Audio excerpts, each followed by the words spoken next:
Assalamualaikum warahmatullahi wabarakatuh. Kami dari kelompok 6 ingin menjelaskan sedikit tentang topik praktikum kami, yaitu tadi kasus pemasaran di perusahaan umum Bulog Pusat. Latar belakang perusahaan umum Bulog. Bulog merupakan lembaga pangan di Indonesia yang lahir berdasarkan keputusan Presiden nomor 14 garing Kepres tahun 1967.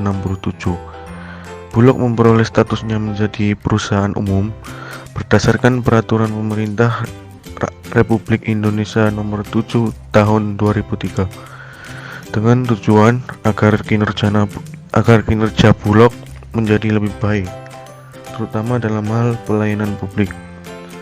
Perubahan status ini tidak merubah tugas utama Bulog, terutama dalam hal upaya untuk mempertahankan kestabilan harga pangan, khususnya beras, dan juga tugas-tugas lainnya seperti mempertahankan stok beras nasional agar tidak terjadi kelangkaan serta untuk mencegah terjadinya paceklik.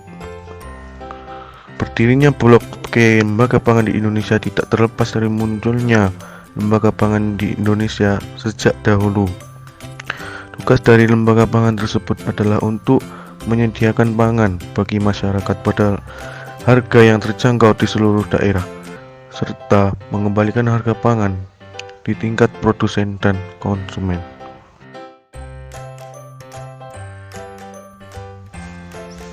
PT Perum Bulog.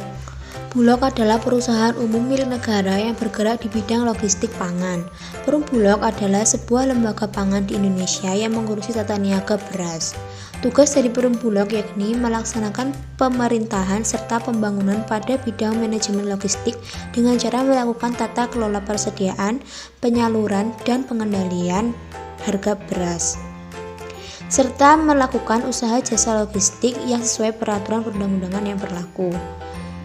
Fungsi dari Perum Bulog sendiri adalah menetapkan kebijakan pada bidang manajemen logistik agar sesuai dengan peraturan perundang-undangan. Yang kedua, sebagai penyelenggara kegiatan pada bidang usaha jasa logistik.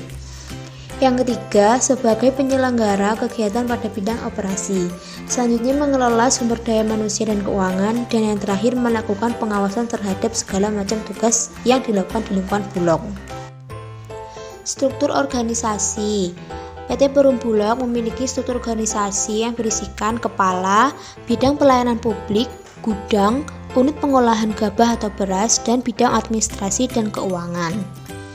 Yang pertama, bidang pelayanan publik dibagi menjadi beberapa seksi. Yang pertama ada seksi pengadaan dan gasar, seksi penyaluran, seksi persediaan dan perawatan, serta seksi perencanaan dan pengembangan usaha. Yang kedua ada bidang administrasi dan keuangan, itu dibagi beberapa seksi. Yang pertama ada seksi SDM dan hukum, seksi keuangan, seksi tata usaha dan umum, seksi akuntansi, dan seksi teknologi informasi. Kemudian saya akan melanjutkan tentang kasus pemasaran PT Perum Bulog. Permasalahan yang timbul dalam perdagangan beras komersial adalah bagaimana permintaan terhadap kebutuhan produk, dalam hal ini beras, dapat dipenuhi.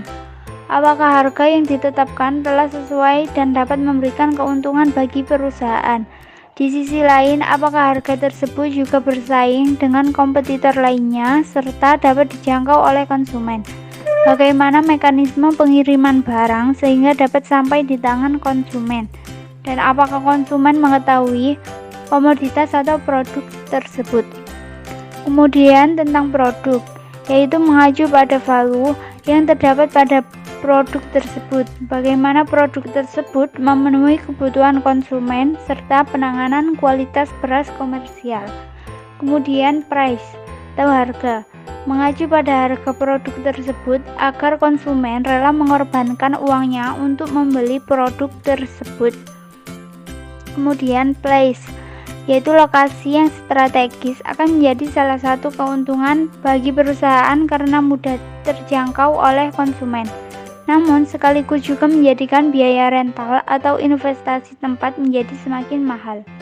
Kemudian promosi merupakan suatu aktivitas dan materi yang dalam aplikasinya menggunakan teknik, di di bawah pengendalian penjual atau produsen yang dapat mengkomunikasikan informasi yang menarik tentang produk yang ditawarkan oleh penjual atau produsen, baik secara langsung maupun melalui pihak yang dapat mempengaruhi pembelian. Kemudian, mission of the company.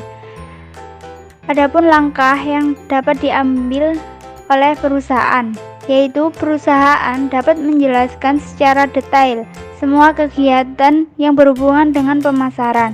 Kegiatan pemasaran ini meliputi berbagai kegiatan, mulai dari penjelasan mengenai produk yang dijual atau ditawarkan, desain produk, promosi produk, pengiklanan produk, komunikasi kepada konsumen, sampai pengiriman produk agar sampai ke tangan konsumen secara cepat. Kemudian, mengenal dan memahami konsumen sedemikian rupa sehingga produk cocok dengan konsumen, sehingga diharapkan konsumen akan datang kembali untuk membeli produk tersebut.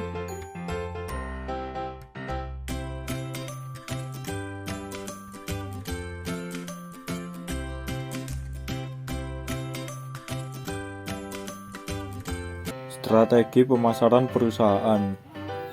Produk. Pertama, dengan membuat produk yang beragam dari beras komersial.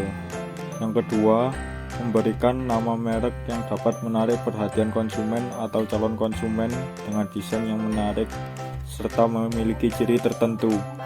Yang ketiga, membuat kemasan dengan ukuran yang berbeda dari produk kompetitor lainnya sehingga dapat menyesuaikan dengan kemampuan keuangan konsumen.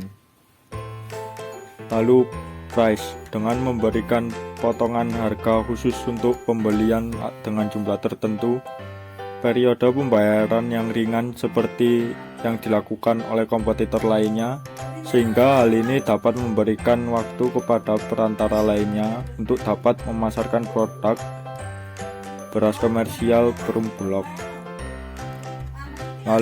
Lalu place, menempatkan saluran-saluran pemasaran pada daerah-daerah tertentu atau lokasi yang strategis, memperluas cakupan pasar serta memperhatikan kesinambungan persediaan produk yang dipasarkan. Lalu promosi. Yang pertama, dengan semakin menggiatkan seluruh potensi yang dimiliki dalam melakukan promosi penjualan. Hal ini perlu dilakukan disebabkan masyarakat belum banyak yang mengetahui keberadaan dari beras komersial yang dipasarkan oleh Perumbulok. Yang kedua, intensitas iklan perlu ditambah, sehingga dengan iklan yang terus-menerus sehingga dapat merangsang atau mendorong terjadinya penjualan yang tinggi sesuai dengan tujuan yang ditetapkan. Sekian dari kelompok kami, mohon maaf jika ada salah kata. Terima kasih. Wassalamualaikum warahmatullahi wabarakatuh.